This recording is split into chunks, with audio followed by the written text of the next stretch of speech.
Sa tagal naming nagsisisig dito sa Ani Bea Carinderia, mula noon hanggang ngayon, hindi pa rin nagbabago ang timpla at ang lasa. Saan nga ba may classic na sisig at patok sa masa? Yung tipong budget meal lang pero swak na swak ang lasa? Yan ang timpla ng isang authentic sisig dito sa isang kanto sa Pampanga. Subukan natin itong dinarayo, pinipilahan na talaga namang lutong Kapampangan na matatagpuan dito sa Sisig Capital of the Philippines, Angeles City.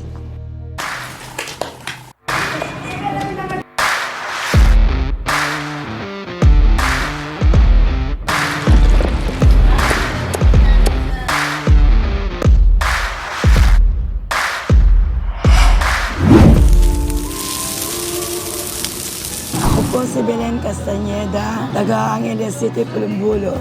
Nag-start po akong karinderya mga 30 years ago. 20 years ako dun sa kanto, 10 years ako dito. Dati kasi dito doon ako sa kanto, nag-widening, nakuha yung pwesto namin. Pero okay lang, mas lalo kami lumakas dito. Noon ang mga tindera ko, mga 4-5 lang. Ngayon mga 15 na. Pinamagandang Ani Bea yung karinderya namin. Dahil yung apo ko, special child, bedridden, hindi nagsasalita, hindi naglalakad. Pero napakaganda niya. 18 years old na siya nakahiga. Siya ang pampaswerte namin. Nagsimulang magtinda sa kanto, pinaalis pero tinuloy pa rin at sinwerte lalo. Ngayon, meron na silang hidden gem na pwesto. Napakasimpleng sisig na hindi sisling at isa sa mga personal kong paborito. Isang legit na karinderya na hindi masyadong nakikita sa social media, kaya't naisip naming i-share sa inyo ang mga pagkain sulit dayuhin kapag ikay nasa Pampanga. Ang dinadayo dito sa amin, yung sisig na Kapampangan, yung walang mayonnaise, atay lang at saka sibuyas. Kaya kailangan medyo maraming atay para mas masarap. Sa amin, pinapakulo, iniiyaw ng konti, dinadagdag, iniiyaw yung atay, tsaka sibuyas, tsaka kalamansi. Paano kung nagluluto? May kanang kamay ako, 2. Kaya nakakamura sila. Alos lahat, hindi nagluluto, bumibili na lang ng lutong ulam. Tsaka ako na mismo namamalengke, alam ko kung saan ako nakakabili ng mura, pero yung karne ko good. Pero yung pansakap, alam ko kung saan ako bumibili ng medyo mura. May mga sukang palaging bumabalik, may kasama pa eh. Sa susunod, marami na sila eh. Namamalengke ako, 4 o'clock. Tapos, 5:30 darating na ako. Mayroon na lugaw nun, dinuguan, pasit palabok. Pagkatapos ng 1 oras, mayroon ng torta, kilawin. Tapos, sunod-sunod na yung ulam nun. Almusal, meron. Tanghalian, yun hanggang 5:30 na yun. Talaga namang hands-on mula umaga hanggang hapon, si nanay na rin mismo ang namamalengke at nagtitimpla ng mga lutong ulam sa karinderya araw-araw. Kaya't saludo sa sipag at puso ni Nanay Belen. Mura at hindi tinipid sa lasa at higit sa lahat, swak na swak sa bulsa. Tangkilikin po natin ang lutong Kapampangan. Hindi lang ako, lahat kami gusto ko umasenso, hindi lang ako. Talagang masarap ang lutong Kapampangan. Kaya maraming marunong maglutong Kapampangan. Yung luto ko, hindi ako nagme-menu sa sangkap, kompleto rekado. Di baling konting kita, mabilis naman, walang natitira. Tangkilikin po natin ang sisig Kapampangan, kompleto rekado at ang lasa. Punta na po kayo dito, 5:30 nakabukas na kami, 6:30 mayroon ng sisig, may almusal. Subukan niyo po ang Ani Bea Carinderia. Ito po sa Jesus Street, Pulumbulo, Angeles City. Manyaman Kenny. Tuloy po kayo. Manda na mga kabs! Kain na na mga kabs! Welcome to Angeles City, ang home ng original sisig. Kaya ito ang meron tayo ngayon. Sisig Kapampangan at sabayan na rin natin ang isa pang batok-batok, lechong kawali. Yan. Mamaya na natin ulit explain to ha. Ito, lalagyan ko muna ng kalamansi, tapos hahaluin ko, sabay subo na agad. Uy, rekta na. Sasabayan kita dyan. Cheers Cheers! mga kabs!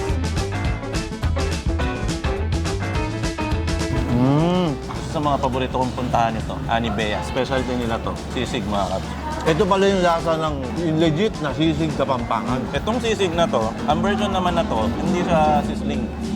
So okay na siya parang salad lang. Tinadtad, hinalo-halo, yun na yun.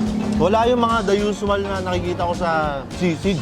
Ay, nilalagyan ng mayonnaise. Oh, yung mga ganyan. Wala, pero yung iba, halimbawa sa ibang lugar, nilalagyan nila. Okay din naman yun kung gusto nila ng different variants ng sisig. Ito, tikman mo tol. Lechong kawali. Lechong kawali. Sarap to. Lalo na kung isasaw-saw mo dito sa suka nila na pinagbabaran ng sili. Crispy, crispy. Dinig ko ang Valenzuela to. Oo, narinig nila eh. Nakakita akong sabaw dito. Ito naman libre naman to. Libre Kulay lang. soup. Cheers, mga kabs. Soup siya na pinagbabaran ng chicharon. Yun yung malalasahan mo. Parang unti-unti akong kinakabahan ah. Puro putok-batok pala to. Kutsong Hawali, sisig, sabaw na may chicharon, dito yan sa Anibea. Located nga pala to sa Pulong Bulo, sa Angeles City. Nawi-waste din naman to. Tapos sa mga dadayo na may sasakyan, may secret parking to tol. Oh, secret? Kung saan tayo nag-park kanina, papasok ka dun sa loob, tapos para ka nasa paradise bigla. Bakit mo kinuwento? Secret nga eh. Revealed parking po, meron. Hindi na secret. Ayan. Sabayan natin sa kanin tong sisig. Masarap to kung lalagyan mo ng toyo mansi. Halu-haluin, kunin at lagay sa kanin. Tapos sa isang subuan mo, lagyan mo na rin ng lechong kawali. All-in combo.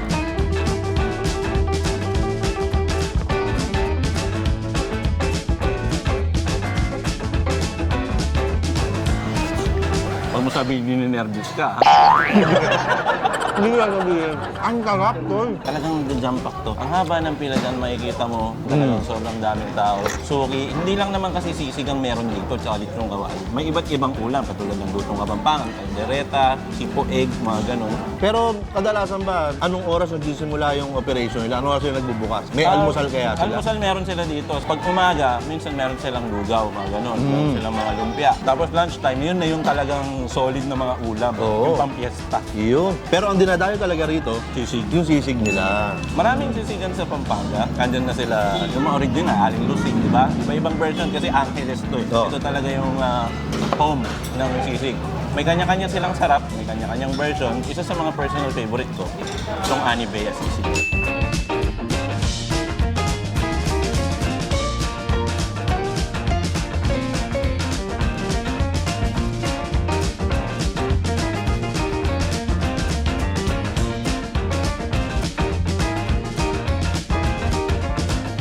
Natutunan ko to dun kay dun sa restaurant ni Tito.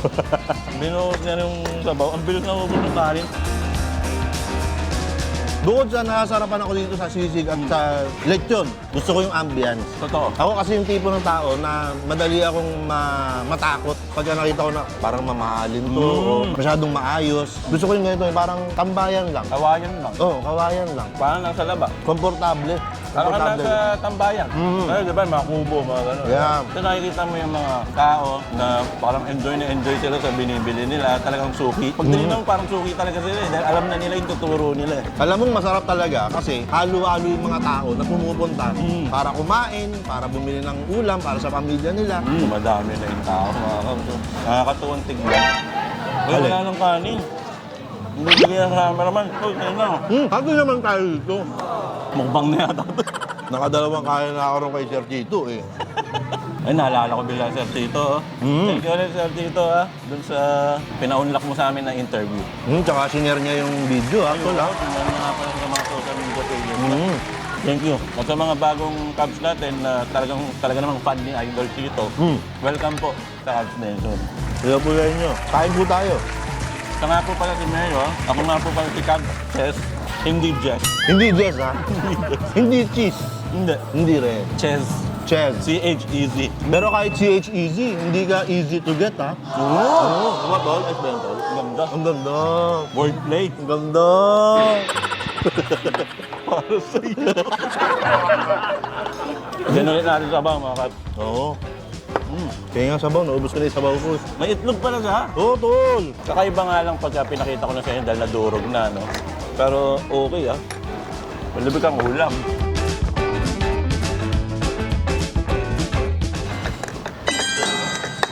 Tol, relax ka lang, Tol. Tol, meron pa. Pwede naman bumili pa doon. Kaya ano kahit mahaba pilo, maka-order naman tayo. Pwede ba? Akala ko ito na yun eh. Ubus na, tumba na. Oo, nakalimutan natin banggitin doon na napakaraming available na po tayo dito. Kaya mamaya, titikman ko rin yung mga yan. Nakakita ko ng mga kaldereta, ng mga prito. Gusto ko rin yung mga yan. May mga isda din dito. May gulay, may mga adobo, ganun, chicken barbecue, lumpia. Magkakatabi yan, isang hilera, may hipon pa nga. So kung gusto mo nun, pwede naman tayo mag-take out. Bakit check out? Gusto ko dito kumain eh. Masarap din yan, no? Pinakabahan na ako, ha? Yan nga yung masarap dun eh. Alam ko naman yun. Kaso, 30 plus na kasi ako. Sige, tapusin ko na to. Mukhang natatakot ka na eh. Hindi ako natatakot o wala akong natatakutan. Oy, ganito na lang. Ikaw muna mag-explain sa kanila nung mga nalasaan mo. Food vlogger ka naman eh. Ayan. Kakain muna ako. Gaya na binanggit ko kanina, dun sa sisig, Hindi ako pamilyar. Ganun pala yung legit sisig Pampanga. Kasi nga, nasanay ako na may iba't iba pang recados na nilalagay. Nagustuhan ko kasi mahilig nga ako sa ganyan. Yung parang pinaghalo-halo mo lang yung iba't ibang sangkap, tapos kakainin mo na. Na-enjoy ko to. Itong lechon, ang crispy talaga tol. Ito, titestingin kung kumagat ulit ngayon ng isa ha. Kasi pinasa mo sa akin eh. Ha? Tataray ko kayo. Kumagat na isa ha. Huwag kang maingay, baka marinig ha. Tilalapit din ako sa mic mo para marinig. ASMR. Ang narinig ko yun. Narinig mo ba tol? Huwag mo sasabihin kinakabahan ka. Yung tibok ng puso ko ba narinig mo rin? Yung pagkain, hindi lang naman basta kakain ka lang eh. Kabuuang experience yan. Totoo yan. So ako, ang experience ko rito, overall, na-enjoy kong kumain dito.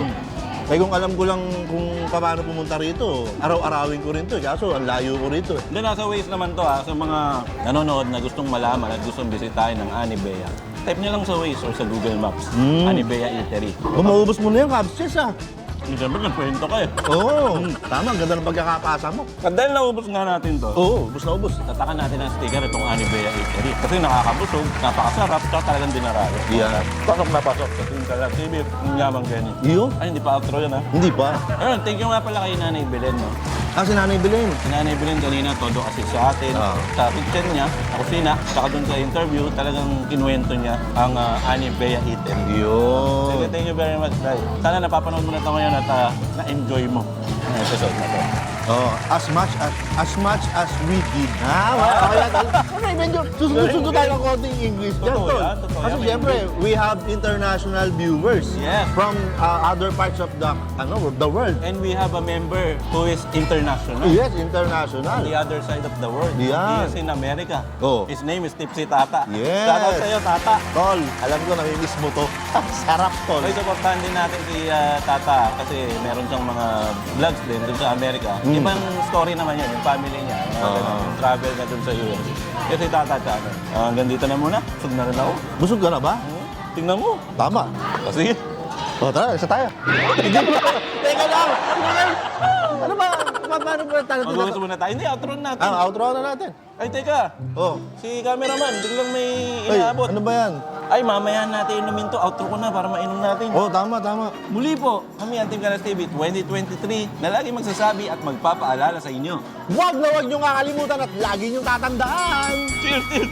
Cheers! Ako kuhan. Oh, siyempre. Ay, totoong inom. Manyaman! Kenny! Bye! Peace out!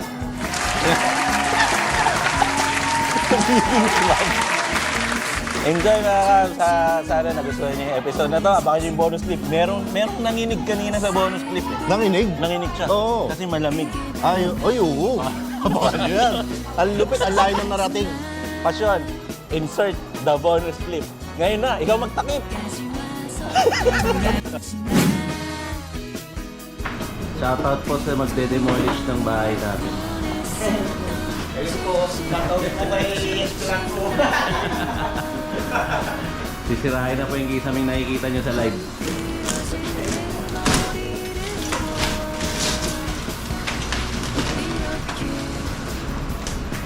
Ngayon, pinagandaan mo yata naka-green screen eh. Oo, tol.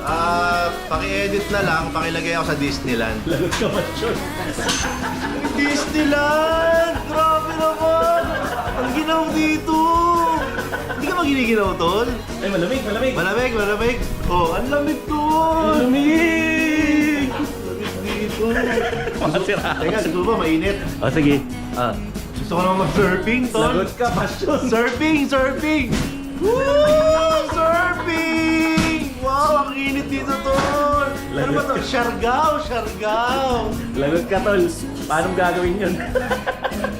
Hindi ganyan pa ang problema. Boros ka na lang. Eh, tinibag na, oh. Balikan natin ito paggawa na sa mga susunod na bonus clip. Alright. Hindi na namin napakita sa Tastes. Meron pala dito mga dessert. Ayan, oh. Tibok-tibok ang tawag dito sa Pampanga, eh. Pero mahab lang kaya ito na Tagalog. Yun, oh. Okay. Ibok. Nararamdaman mo ba tumitibok ang puso mo sa kinain mo? Ini-smile ko na nga lang eh. Ito nga po pala si Billy Jumbo Passion. Mahilig maglagay ng kung ano-ano sa edit natin ngayon. Siya po ang nagbibigay ng effects at nag-edit ng mga video. Basic. Dito video. Shout out kay Mrs. Lita Valero, tsaka kay ate Datang. Ingat po, ingat. Salamat po. Sige. Baka mandigin. Thank you po na. Message ko po ulit. Sige po. Thank you, kuya. Thank you po, ma'am. Saya mo eh, no? Sarap eh. Ate mo na lang. Salamat po. Pakiabangan po mandig siguro. Thank you. Sige po. Nice. Nakal po salamat. Thank you very much. Thank you po. Manyaman eh, gana-gana. Palabas mo yung lolis na. Mag-message ko po nga. Para, thank you po rin. Naka-obsession si nanay, ang may-ari ng Alipea. Thank you po, nanay. Salamat po. Kuya, thank you. Alright. Sige-sige tapo lunis yung video. Si Kuya yun, hindi umiiyak. YouTube po. Monday ako pa palabas? Opo, Monday Bengi, 7:30 p.m. Oh, thank you. Sige po. Salamat po na. Magbalik-balik kami po.